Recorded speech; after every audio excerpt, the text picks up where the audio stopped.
Hey y'all, what's up? Alright, so this is a real quick story time.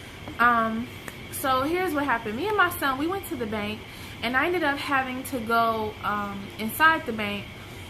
And so anyway, I ended up having to go stand in line. And so I put my carrier in front of me, right in front of my legs or whatever, you know, pretty much so that I'm pretty much standing right over him. I have a good view of him, whatever. A few minutes later, a lady comes in, and I immediately felt like my space was being invaded. You know when someone is standing too close to you.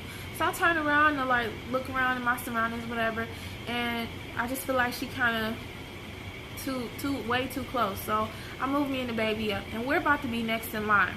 And so she gets closer. And so before I know it, she is now trying to look around my legs, trying to get a view of the baby, and, you know, kind of trying to talk to him, but he's really not paying her no mind. And she is just like determined to try and have a conversation with him or whatever, you know. Oh, he's so cute, hey, handsome, you know, all of that. And I ignore her actually for the first couple of rounds. She's trying to look around me or whatever. I actually ignore her because I'm just not in the mood to talk to anybody. I'm not in the mood to be nice or whatever. I was tired and I just wanted to get out the bank. So when she goes to do it again, she said, oh, hey, cutie. And I'm like, you know, I said something like, oh, say thank you, you know.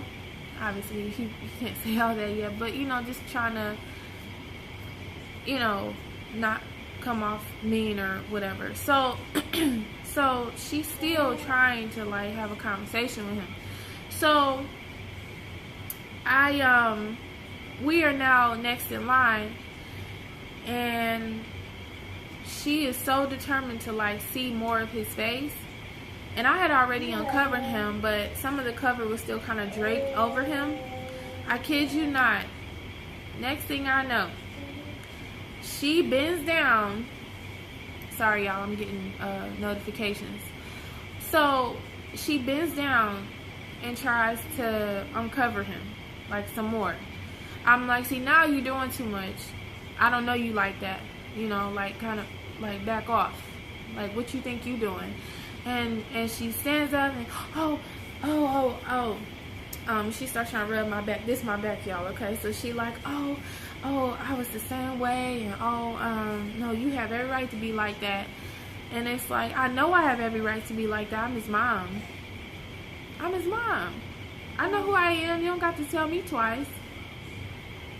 So she's still trying to, I guess she called herself trying to calm me down or whatever, even though I did not raise my voice enough for anyone to have to do that. And furthermore, why would I want you trying to calm me down when you just tried to touch my son?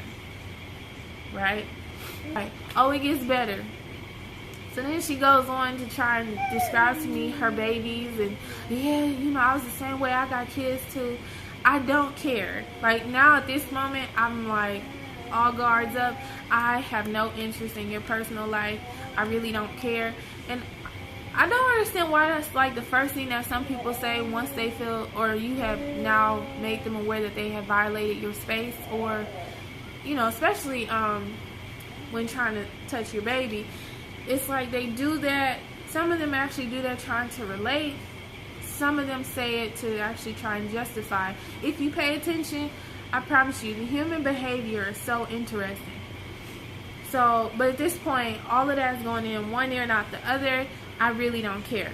Okay, so then we are now next in line, and so what happens? As I step up, she then is still trying to talk to me and have a conversation with me, and it's like, really? She's like, so how old are you? And I started to say, none of your business. But again, I had business to handle in this bank. I'm like, oh man, I don't want to be rude, but oh my goodness, you really trying my nerve, woman. So I'm like, I'm pushing 30, but the way she asked me, it was kind of like, in a sense, I want to figure out how old you are so I can figure out how much more disrespect or what I can say to you.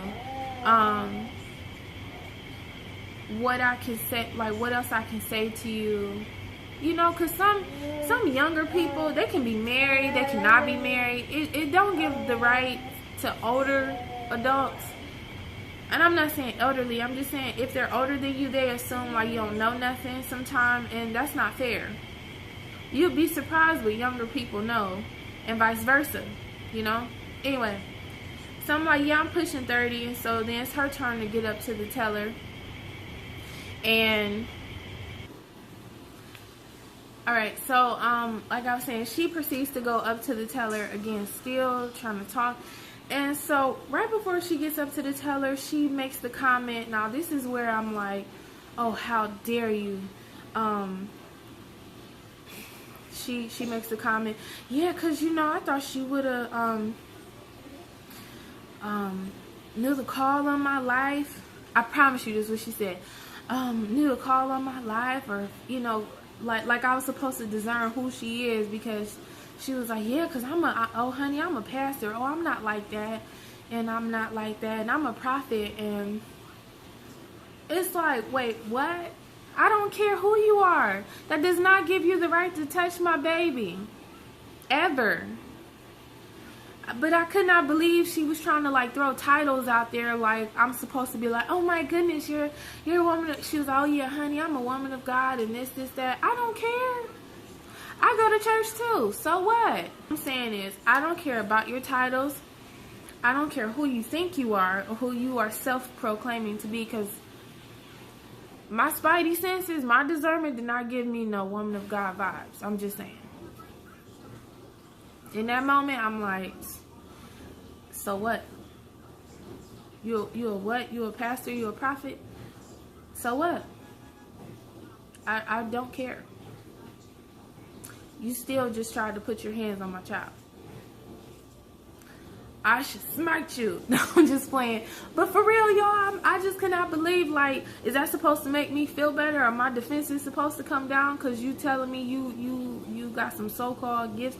I'm not here to assess or discern your gifts or tell you the calling on your life. I'm here to handle my business at this bank and get the heck home so I could be with my son, feed him, and take care of him. I don't care about you right now.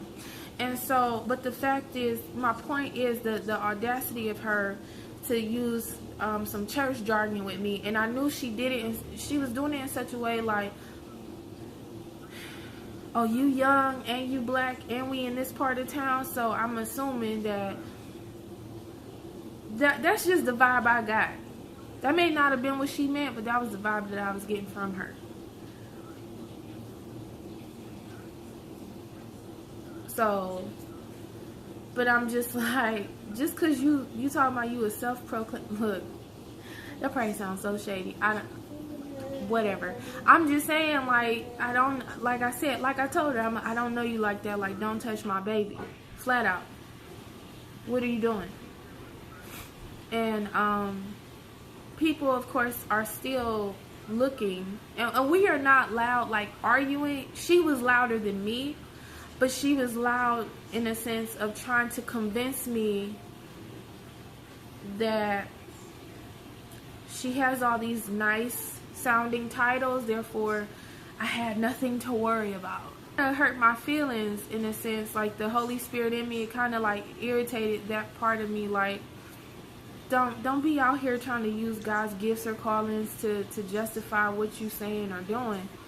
And so when she said something about church, I'm like, oh, what church do you go to?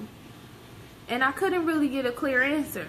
She gave me a name, and then she was trying to still relate, or she called herself trying to connect with me by saying, oh yeah, girl, because we got to keep it 100. I don't feel the spirit of 100% truth from you right now, okay? I'm just saying.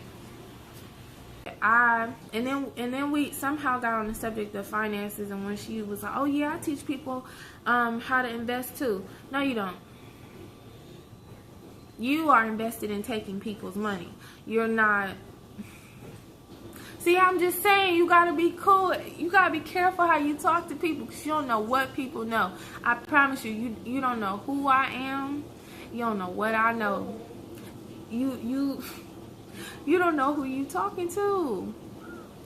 And I'm not saying that in like a threatening manner. I'm just saying, I'm saying it from a standpoint of knowledge is power. And I got enough power and authority to be like, bye. Let me stop, Jesus.